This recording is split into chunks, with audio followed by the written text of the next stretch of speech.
It is truly a pleasure and an honor to rise today to speak about my incredible support for Bill 209, the Reconciliation Implementation Act. I strongly encourage all members to support this bill. Truth and reconciliation is something, Mr. Speaker, that really resonates with my heart, if I'm being honest. You know, there are other provinces that have passed reconciliation legislation because they recognize the critical importance of this issue right now in our society. Manitoba, Northwest Territories, and Nova Scotia all have reconciliation legislation, and Alberta should too. As the MLA for Banff-Kananaskis, I feel quite honoured to have two Indigenous reserves on my riding. The Tsuut'ina and the Yarhe Nakota continually teach me lessons every single day, and I'm truly grateful for each of them. As you would know, Banff-Kananaskis is on Treaty 7 lands, and I'm truly grateful for all of the stewards who came before me. And I don't say that to be flippant.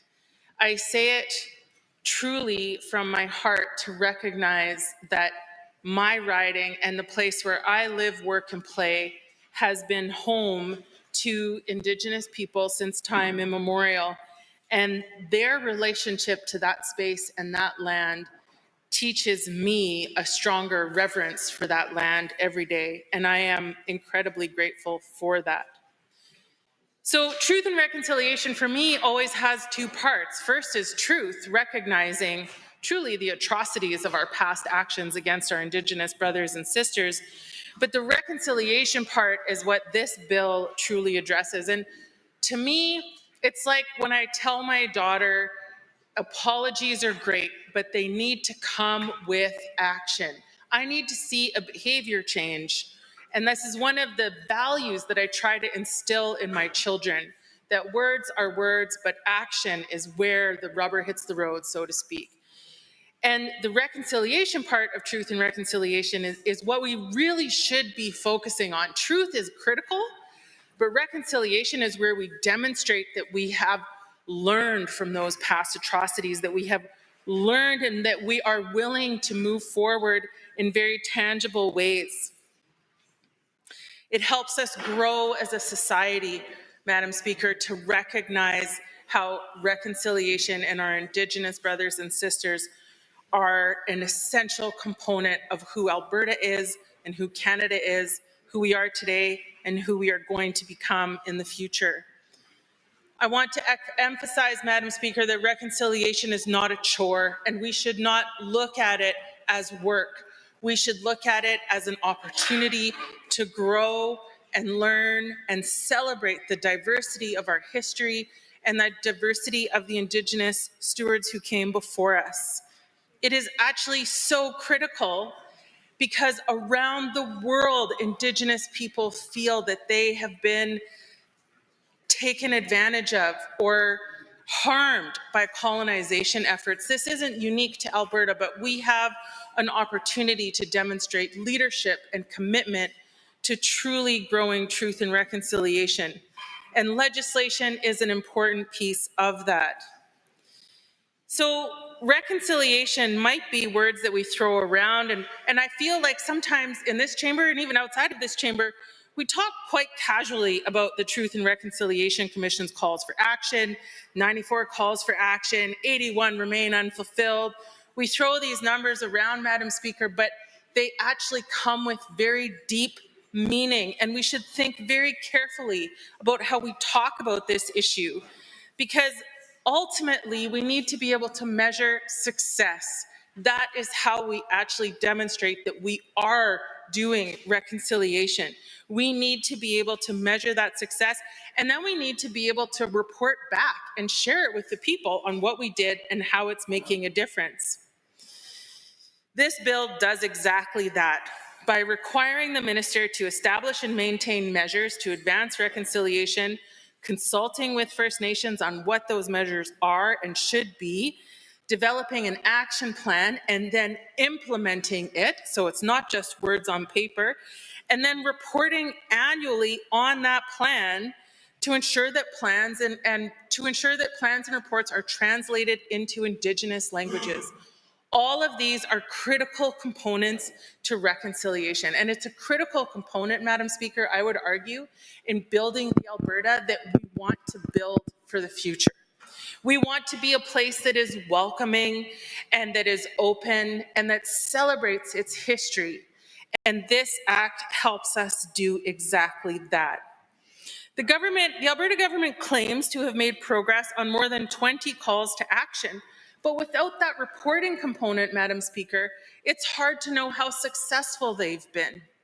One of the things that I continually hear from Indigenous elders and knowledge holders when I meet with them is that they want to influence the content of the support. They don't want me to come into the room and say, here's what I can do for you.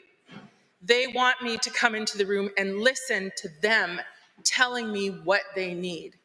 And this Reconciliation Implementation Act creates that framework where we go and speak with Indigenous communities and ask them what actions would we need to do to demonstrate our commitment to reconciliation.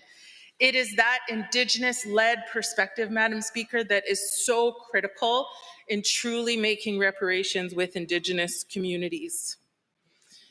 Right now, the government will say, we have the Aboriginal Consultation Office, and we do consultation.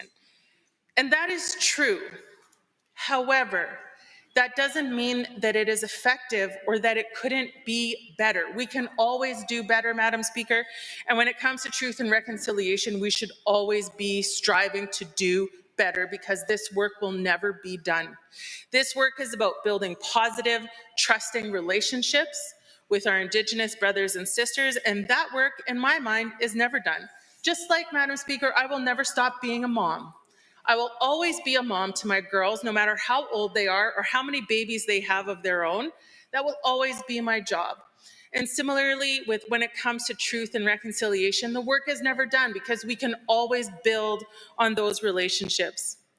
Right now, the Aboriginal Consultation Office, I have been told in meetings with Blackfoot and Yarhe Nakota nations that it feels like a box ticking exercise. So it doesn't feel genuine and authentic.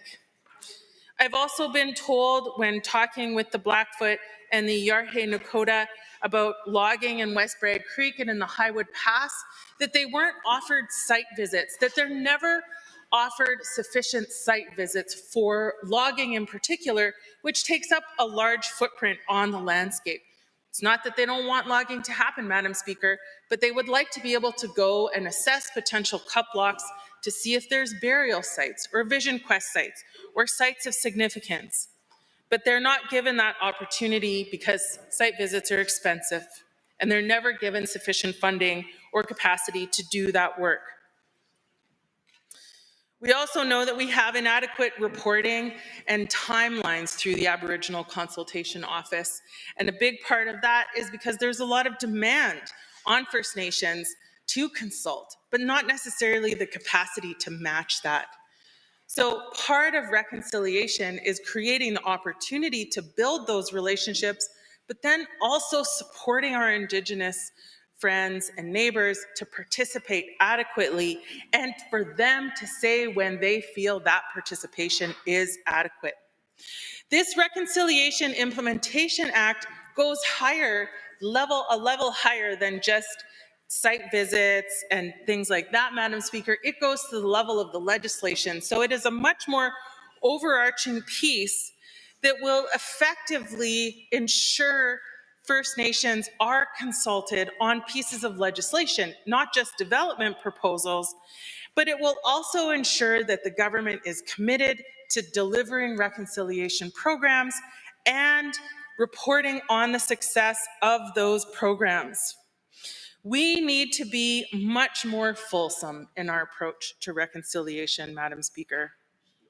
We need to consult more effectively, and we need to consider that consultation from the creation of legislation all the way through to something being built on the land.